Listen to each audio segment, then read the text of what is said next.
महाभारत में वर्णित कथा के अनुसार महाभारत के 18 दिन के युद्ध ने द्रौपदी की उम्र को 80 वर्ष जैसा कर दिया था। द्रौपदी के चेहरे का रंग श्याम वर्ण और अधिक काला हो गया था। युद्ध के पूर्व प्रतिशोध की ज्वाला ने उसे जलाया था और युद्ध के उपरांत पश्चाताप की आग तपा रही थी। न समझने की क्षमता बची थी, न कुछ सोचने की। कुरुक्षेत्र में चारों ओर लाशों के ढेर थे, जिनके दाह संस्कार के लिए न लोग उपलब्ध थे न साधन। नगर में चारों तरफ विधवाओं का बाहुल्य था। पुरुष इक्का दुक्का ही दिखाई पड़ते थे।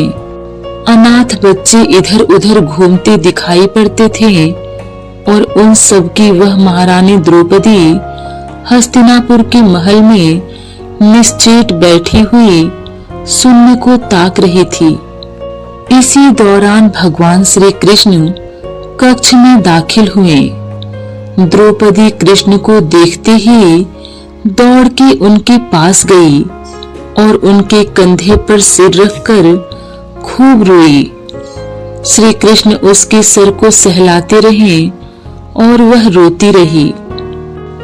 थोड़ी देर बाद द्रौपदी ने कृष्ण से पूछा कि भगवान, ये क्या हो गया? ऐसा तो मैंने नहीं सोचा था।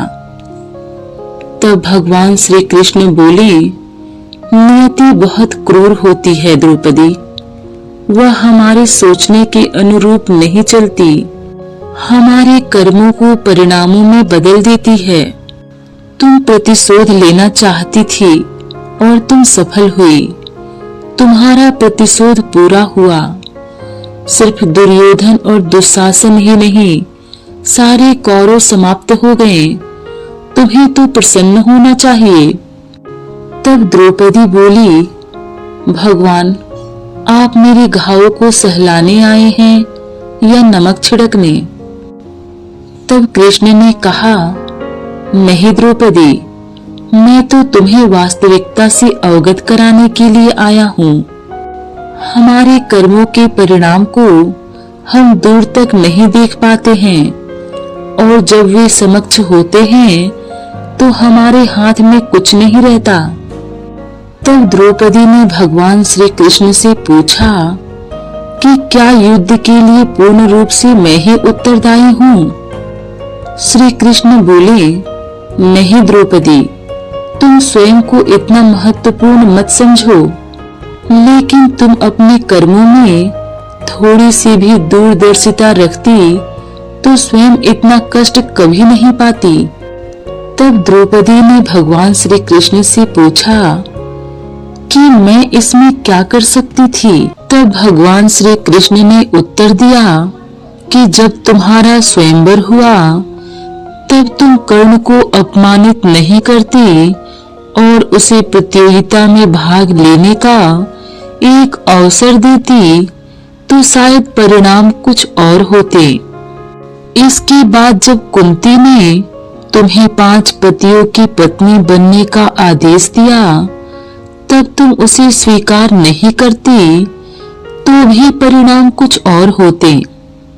इसके अलावा अगर तुमने अपने महल में दुर्योधन को अपमानित न किया होता तो तुम्हारा चीरहरण नहीं होता, तब भी शायद परिस्थितियां कुछ और होती। हमारे शब्द भी हमारे कर्म होते हैं द्रौपदी, और हमें अपने हर शब्द को बोलने से पहले तौलना बहुत जरूरी होता है, अन्यथा उसके दुष्परिणाम सिर्फ स्वयं को ही नहीं अपने पूरे परिवेश को दुखी करते रहते हैं। द्रौपदी के जन्म की कथा के अनुसार राजा द्रुपद ने द्रोणाचार्य का अपमान किया था। इस अपमान के चलते द्रोणाचार्य ने पांडवों के सहयोग से द्रुपद को बंदी बना दिया। ऐसे में द्रोणाचार्य के वध के लिए राजा द्रुपद ने ब्राह्मणों की सहायता से एक यज्ञ किया। जिसकी सहायता से उन्हें 2 संतान हुई, जिनमें एक कन्या और एक पुत्र शामिल थे। पुत्र का नाम धृष्टद्युम्न रखा गया और कन्या का नाम द्रौपदी। इनके जन्म का उद्देश्य द्रोणाचार्य का वध था। यही वजह थी कि राजा द्रुपद द्रौपदी के लिए एक ऐसा वर ढूंढ रहे थे जो सशस्त्र विद्या में द्रोणाचार्य को हरा सके। किंतु द्रौपदी के कर्ण से विवाह न करने का सबसे पहला कारण था उसका दुर्योधन का मित्र होना, क्योंकि कर्ण दुर्योधन का मित्र था। वह द्रोणाचार्य का वध नहीं करता। यही वह वजह थी कि द्रौपदी ने कर्ण से विवाह करने से मना कर दिया। द्रौपदी के कर्ण से विवाह न करने की एक वजह यह भी थी कि कर्ण की पहचान एक सारथी के पुत्र के तौर पर थी। किसी को भी नहीं पता था कि कर्ण कुंती का पुत्र है। ऐसे में कुंती को अनुभव हुआ कि कर्ण से विवाह उनके अपयश का कारण बन सकता है। ऐसे में उन्होंने इस विवाह से साफ मना कर दिया था। कर्ण हर मामले में अर्जुन से बेहतर था। इसके बाद भी द्रौपदी ने अर्जुन को ही अपने पति के रूप में चुना। महाभारत युद्ध में विजय के बाद धर्मराज युधिष्ठिर राजा बने। उन्होंने राजसूय यज्ञ किया। उस समय ऐसी मान्यता थी कि यदि यज्ञ सही हुआ है तो उसमें डाली गई अंतिम आहुति के बाद अपने आप शंखनाद होने लगता था। यदि ऐसा नहीं हो तो यह माना जाता था कि यह यज्ञ सफल नहीं हुआ है। युधिष्ठिर के इस यज्ञ में अंतिम आहुति डाली गई तो शंखनाद नहीं हुआ। इस बात को लेकर सबके मन में बहुत चिंता हो गई। उस समय वहां बड़े बड़े ऋषि मुनि और ज्ञानी जन उपस्थित थे। युधिष्ठिर ने शंखनाद न होने का कारण भगवान श्री कृष्ण से पूछा। तब भगवान श्री कृष्ण ने कहा कि तुमने यज्ञ तो किया है, लेकिन एक संत भूखा रह गया, जिसके कारण तुम्हारा यज्ञ सफल नहीं हो सका। तुमने सभी को बहुत स्वादिष्ट और पवित्र भोजन करवाया, दान दिया और सब संतों का सम्मान किया, विधिवत आहुतियां भी दी, लेकिन एक पूरी तरह निर्विकारी संत यज्ञ में नहीं आया और भूखा रह गया।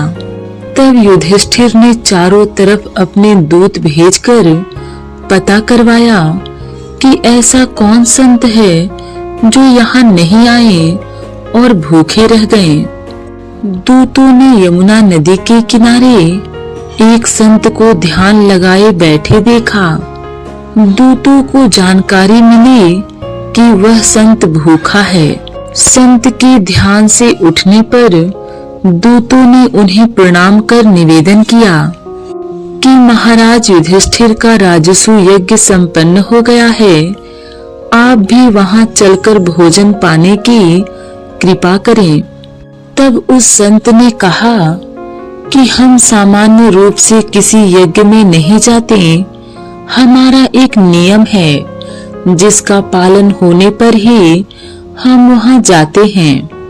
पूछने पर उन्होंने बताया कि कोई व्यक्ति अपने 100 यज्ञों का फल हमें देने का संकल्प करे, तभी हम उसके यज्ञ में भोजन करने जाते हैं। यह बात जब पांडवों को पता चली तो बहुत चिंतित हो गए।